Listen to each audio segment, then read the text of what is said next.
Good morning, everyone. Today we will discuss about transportation. Next topic of life process. Okay. First of all, we will learn about transportation in human being. तो देखिए बेटा, सबसे पहले पढ़ेंगे हम कि जो ट्रांसपोर्ट का काम है ह्यूमन बीइंग की बॉडी में, वो किसकी हेल्प से होता है? ब्लड की हेल्प से होता है। जो ट्रांसपोर्टेशन का काम है ह्यूमन बीइंग की बॉडी में, वो किसकी हेल्प से होता है? ब्लड की हेल्प से होता है। तो ब्लड ट्रांसपोर्ट करता है हमारी बॉडी में फूड को, ऑक्सीजन को और वेस्ट मटेरियल को। आपने क्लास 9th में पढ़ा था कि जो ब्लड होता है वो फ्लूइड कनेक्टिव टिश्यू होता है। कौन सा कनेक्टिव टिश्यू होता है? ब्लड फ्लूइड कनेक्टिव टिश्यू होता है। तो जो ब्लड है वो फ्लूइड मीडियम, ब्लड के अंदर दो पार्ट होते हैं बेटा, एक सेल्स होती हैं, एक दूसरा फ्लूइड मीडियम होता है, जिसको कि क्या बोलते हैं? प्लाज्मा बोलते हैं। प्लाज्मा हीट ट्रांसपोर्ट करता है फूड का भी, कार्बन डाइऑक्साइड का भी, नाइट्रोजनस वेस्ट का भी, जो कि हमारी बॉडी में प्रोड्यूस्ड होता है। और वो किस फॉर्म में ट्रांसपोर्ट होता है? डिजोल्व फॉर्म में ऑक्सीजन, डिजोल्व फॉर्म में ट्रांसपोर्ट होता है। Oxygen is carried out by red blood cells, RBC, red blood cells. Oxygen को कौन लेके जाता है, कौन कैरी करता है? RBC कैरी करते हैं। तो इस सब के लिए, इन सब के ट्रांसपोर्टेशन के लिए हमारी बॉडी में हमें किस चीज़ की ज़रूरत है? एक पंपिंग ऑर्गन की ज़रूरत है। और वो पंपिंग ऑर्गन हमारी बॉडी में क्या है बेटा? हार्ट। वो पंपिंग ऑर्गन हमारी बॉडी में क्या है? हार्ट। अब हम किसके बारे में पढ़ेंगे? हार्ट के बारे में, जो कि हमारी बॉडी का क्या है? पंपिंग ऑर्गन है। Heart is a muscular organ which is as big as our fist. Heart muscular organ है जो कि किसके साइज के बराबर है? हमारी मुट्ठी के। फिस्ट क्या होती है बेटा? मुट्ठी के साइज के बराबर है। और हमारा पंपिंग ऑर्गन, जो पूरी बॉडी में ब्लड को पंप करने का काम कौन करता है? हार्ट है। और वो मसल से मिलके बना हुआ है। कौन सी मसल से मिलके बना हुआ है बेटा? हार्ट कार्डियक मसल से मिलके बना हुआ है। आइए देखिए हार्ट के बारे में। ये हमारा ह्यूमन बीइंग का हार्ट है, जिसका की जो शेप होती है वो फिस्ट के जैसी होती है, इंसान की मुट्ठी के जैसी होगी। ओके। उसके बाद देखेंगे ह्यूमन बीइंग के हार्ट में कितने चैम्बर होते हैं? 4 चैम्बर होते हैं। अपर वाले चैम्बर्स को क्या बोला जाता है बेटा? एट्रियम बोला जाता है। और लोअर चैम्बर को क्या बोला जाता है बेटा? वेंट्रिकल बोला जाता है। लोअर चैम्बर को क्या बोलते हैं हम? वेंट्रिकल। अपर चैम्बर को हम क्या बोलते हैं? Atrium. Left atrium, left ventricle, right atrium, right ventricle. उसके बाद हार्ट जिस वॉल से दोनों लेफ्ट और राइट वेंट्रिकल डिवाइड होते हैं, उनको क्या बोलते हैं? सेप्टम। इसको और भी क्या बोलते हैं? डिवाइडिंग वॉल भी बोलेंगे और सेप्टम भी बोलेंगे। एक पल्मनरी आर्टरी होती है हार्ट में प्रेजेंट, पल्मनरी वेन प्रेजेंट होती है। पल्मनरी वेन हार्ट के कौन से चैम्बर में एंटर करती है बेटा? पल्मनरी वेन हार्ट के कौन से चैम्बर में एंटर करेगी? लेफ्ट एट्रियम में एंटर करेगी। और जो पल्मनरी आर्टरी होती है वो हार्ट के कौन से चैम्बर में एंट्री करती है? पल्मनरी आर्टरी हार्ट के राइट एट्रियम में एंट्री करती है। राइट एट्रियम नहीं, सॉरी, राइट वेंट्रिकल से एमर्ज आउट होती है। कहाँ से निकलेगी? राइट वेंट्रिकल से। Okay, got it. हाँ जी, इसी के साथ हार्ट में 4 चैम्बर होने का क्या फायदा है कि हमारे ब्लड में, हमारे हार्ट में ब्लड की क्या नहीं हो पाती? मिक्सिंग नहीं हो पाती। उसकी वजह से हार्ट के 4 चैम्बर होने से हमें क्या बेनिफिट मिल रहा है? ब्लड की मिक्सिंग से प्रिवेंट करता है। ब्लड की मिक्सिंग नहीं होती है। हमारे बॉडी के अंदर जो कार्बन डाइऑक्साइड वाला ब्लड है और जो ऑक्सीजन वाला ब्लड है वो कभी मिक्स नहीं होते। उसके बाद आपको पता होना चाहिए जो अपर चैम्बर होते हैं बेटा, उनकी जो वॉल्स होती हैं, यहाँ पर देखेंगे ध्यान से, उनकी जो वॉल्स होती हैं वो बहुत पतली होती हैं, क्योंकि यहाँ ज़्यादा प्रेशर की ज़रूरत नहीं होती। बट जो लोअर चैम्बर होते हैं, जिनको कि क्या बोलते हैं? वेंट्रिकल बोलते हैं, उसकी वॉल्स बहुत ही ज़्यादा क्या होती हैं? थिक होती हैं। उनकी वॉल्स क्या होती हैं? थिक होती हैं। उसके बाद हम पढ़ेंगे next topic, oxygen enter the blood in the lungs. Oxygen enter the blood in the lungs. इससे पहले, करने से पहले हम किसके बारे में पढ़ेंगे? हार्ट के डबल सर्कुलेशन के बारे में पढ़ेंगे। हार्ट के किस टॉपिक के बारे में पढ़ेंगे? Double circulation. डबल सर्कुलेशन में देखिए बेटा, ये लंग्स है। लंग्स से क्या आ रही है? ध्यान से देखिए बेटा, ये डबल सर्कुलेशन है। लंग्स से क्या आ रही है? पल्मनरी वेन आ रही है। कहाँ से आ रही है? लंग्स से। बेटा pulmonary word is related to lungs. Pulmonary word is related to lungs. Pulmonary vein कहाँ से आएगी? लंग्स से आएगी। अब अपने आप ही सोचने वाली बात है, अगर लंग्स से आ रही है तो क्या लेके आ रही है? ऑक्सीजन लेके आ रही है। तो इसका मतलब क्या होगा? Pulmonary vein carry oxygenated blood. Pulmonary vein कैसा ब्लड कैरी करेगी? ऑक्सीजनेटेड ब्लड कैरी करेगी। हाँ जी बेटा, pulmonary vein oxygenated blood carry करेगी। उसके बाद ऑक्सीजनेटेड ब्लड हार्ट के कौन से चैम्बर में आ गया? लेफ्ट एट्रियम में आ गया। लेफ्ट एट्रियम से ऑक्सीजनेटेड ब्लड हार्ट के कौन से चैम्बर में जाएगा? लेफ्ट वेंट्रिकल से। लेफ्ट वेंट्रिकल से आओटा निकलेगी। बेटा कौन सी ब्लड वेसल्स निकलेगी? आओटा। नाम से ही पता चल रहा है, आओटा मतलब आर्टरी, बिग आर्टरी। और ये कैसा ब्लड कैरी करती है बेटा? ऑक्सीजनेटेड ब्लड कैरी करती है, जो कि हार्ट के लेफ्ट वेंट्रिकल में प्रेजेंट था। हार्ट के लेफ्ट वेंट्रिकल से अरोटा निकली। अरोटा कहाँ पे आई? पूरी बॉडी में आई। आर्टा किस में डिवाइड हो गई? आर्टरीज में डिवाइड हो गई। आर्टरी की हेल्प से कैपिलरीज में, और कैपिलरीज ने पूरी बॉडी में ब्लड का क्या कर दिया? एक्सचेंज कर दिया। कैपिलरी ने क्या किया? ऑक्सीजन को लिया और CO2 को छोड़ दिया। ये कैपिलरीज कहाँ पर जाती हैं? बॉडी की हर सेल तक जाती हैं। मान लिए हमारे हाथ में, पैर में, हर जगह किससे मिलके बनी हुई है? सेल से मिलके बनी हुई है हमारी पूरी बॉडी।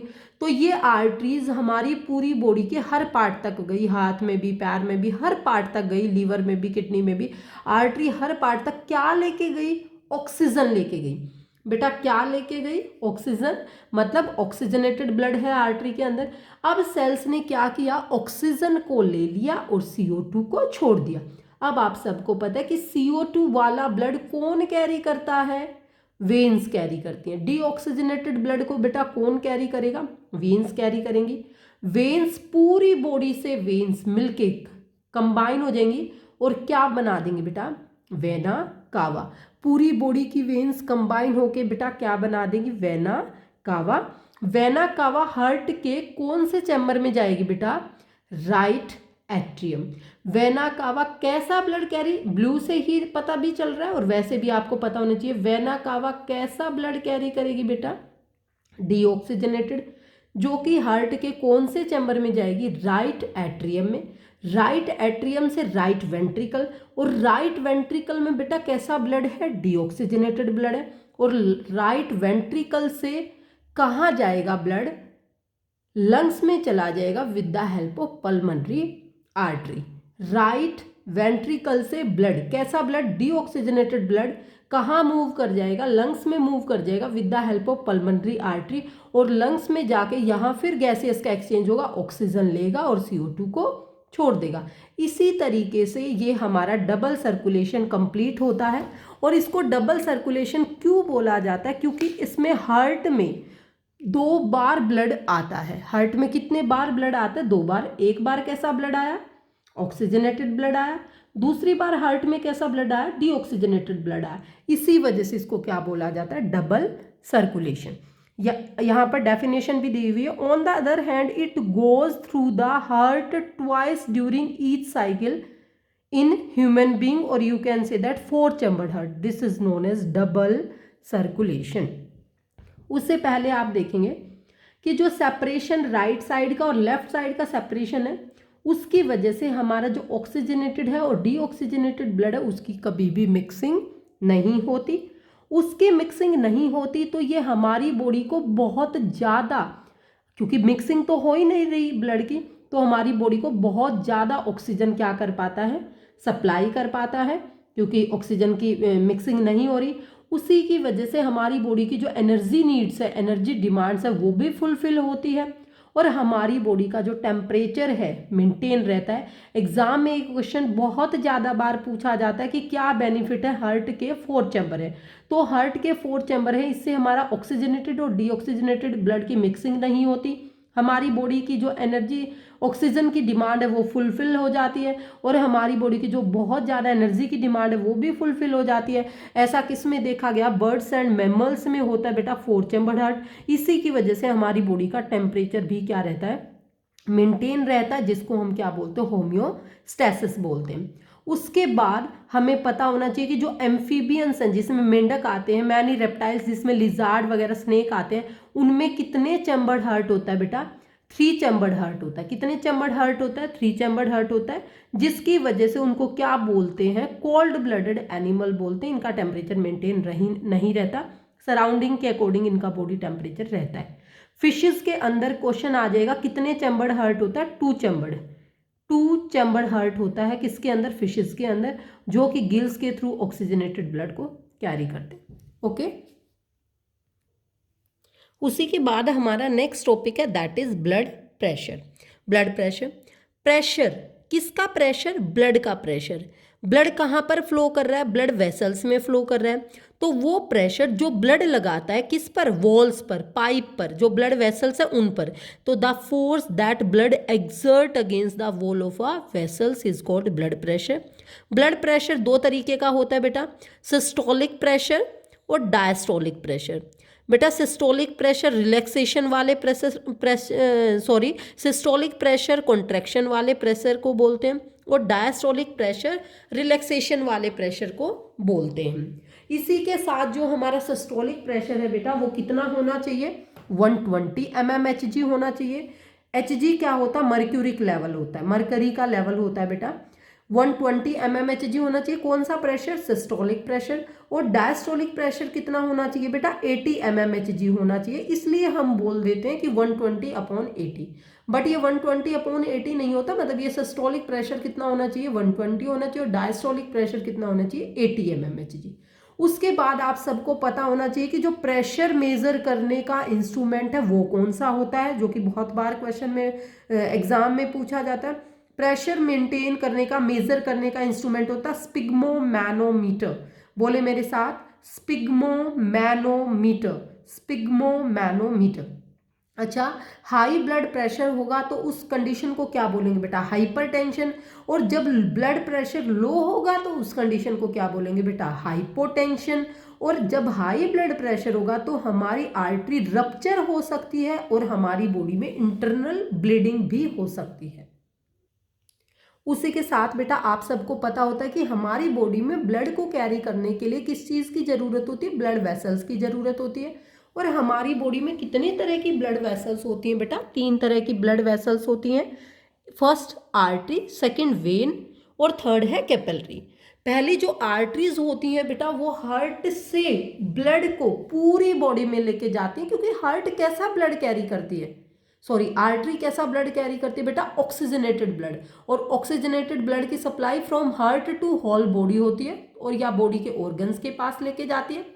और जो आर्टरीज होती है उनका हाई प्रेशर होता है, क्योंकि आर्टरी का जो ल्यूमेन है ना बेटा, अंदर का जो रास्ता है, अंदर का जो डायमीटर है वो कम होता है, इसलिए उनमें प्रेशर ज़्यादा होता है। आर्टरी की जो वॉल्स हैं वो थिक होती है, क्योंकि बहुत ज़्यादा प्रेशर होती है, ताकि वो रप्चर ना हो, इसलिए उनकी वॉल्स थिक होती है, और उनकी वॉल्स इलास्टिक भी होती हैं। और आर्टरी जो है हमारी बॉडी के अंदर डीप सिटेड होती हैं, गहराई में प्रेजेंट होती है, और आर्टरी का कलर रेडिश होता है। आर्टरी का कलर क्या होता है बेटा? रेडिश। और सबसे मेन पॉइंट क्या है कि artery carry oxygenated blood.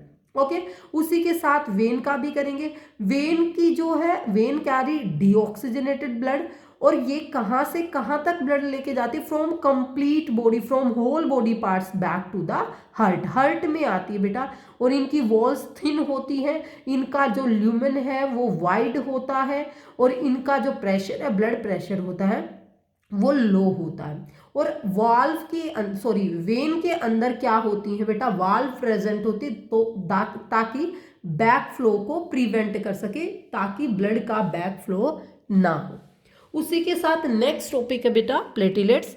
Platelets हमारी बॉडी में 3 तरीके की सेल्स होती हैं, आरबीसी, डब्ल्यूबीसी और प्लेटिलेट्स। आरबीसी को बोलते हैं रेड ब्लड सेल, जो कि हीमोग्लोबिन होता है जिसके अंदर, जो कि ऑक्सीजन को कैरी करती है।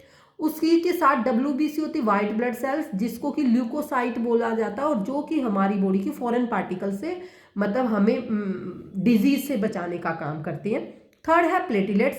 बेटा जब भी आपको इंजरी होती है, आपकी बॉडी के अंदर ब्लड स्टार्ट कर जाता है फ्लो करना, ब्लीडिंग होना शुरू हो जाता है, उसके बाद किसका फंक्शन आता है? प्लेटिलेट्स का फंक्शन आता है। प्लेटिलेट्स घाव को मतलब प्लग कर देती है, उसको रोक देती है और लीकेज से बचाती है। और किस में हेल्प कर रही है? तो यहाँ से क्या कंक्लूजन निकला कि प्लेटिलेट्स किस में हेल्प करती है? क्लोट होने में, ब्लड के क्लोटिंग में हेल्प करती है प्लेटिलेट्स। ओके। उसके साथ नेक्स्ट टॉपिक है बेटा लिम्फ। लिम्फ हमारी बॉडी में एक फ्लूइड का काम कर रहा है, जैसे कि ब्लड फ्लूइड का काम कर रहा है, इसलिए हमें इसको ट्रांसपोर्टेशन टॉपिक में पढ़ रहे हैं। तो ब्लड की तरह ही ये एक फ्लूइड है, बस ब्लड के अंदर आरबीसी प्रेजेंट होती है, लिम्फ के अंदर आरबीसी प्रेजेंट नहीं होती। लिम्फ के अंदर क्या होता है बेटा, प्लाज्मा होता है, प्रोटीन्स होता है, ब्लड सेल्स होती हैं। ओके, लिम्फ को टिश्यू फ्लूइड भी बोलते हैं। लिम्फ को क्या बोला जाता है, टिश्यू फ्लूइड भी बोला जाता है, लिम्फ फ्लूइड भी बोला जाता है, और इंटरसेलुलर फ्लूइड भी बोला जाता है। लिम्फ कैसा होता है बेटा, कलरलेस होता है। लिम्फ के अंदर लेस प्रोटीन होती है as compare to plasma, as compare to plasma.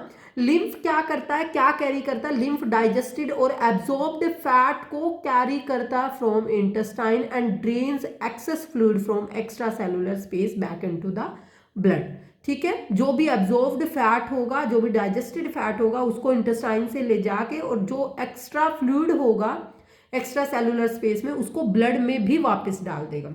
उसके बाद आता है next topic, transportation in plants. कि हमारी बॉडी में, हमने अपनी बॉडी के अंदर तो ट्रांसपोर्टेशन देख लिया, बट प्लांट्स की बॉडी में ट्रांसपोर्टेशन क्या होता है।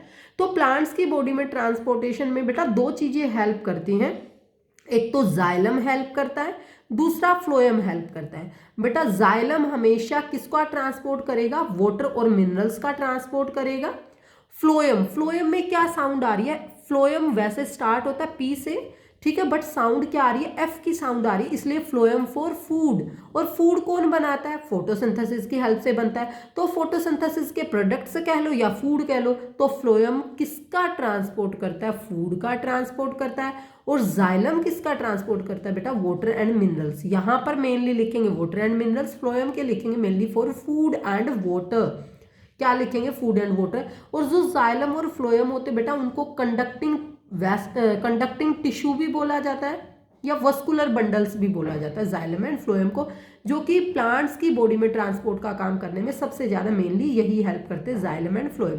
अब है नेक्स्ट हेडिंग है ट्रांसपोर्ट ऑफ वाटर। वाटर के ट्रांसपोर्ट में सबसे ज्यादा काम किसका है, जाइलम का है, हम ऑलरेडी बोल चुके हैं। और वेसल्स और ट्रैकेट्स की हेल्प से ये वाटर का ट्रांसपोर्ट करता है। इसके साथ साथ इसमें मतलब हमें ये भी पता होना चाहिए कि जो जाइलम का मूवमेंट है वो क्या होता है, यूनि डायरेक्शनल।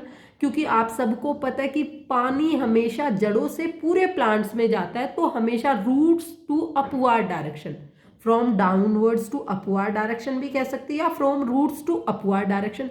अब कोई भी सब्सटेंस है, अगर वो अगेंस्ट ग्रेविटी काम कर रही है बेटा, तो कुछ तो उसका प्रेशर लग रहा होगा ना, कुछ तो उसका फोर्स लग रहा हो ना। अगर पानी पौधे के अंदर नीचे से ऊपर की ओर खींचा जा रहा है, तो कोई तो प्रेशर, कोई तो सक्शन पुल लग रहा होगा ना।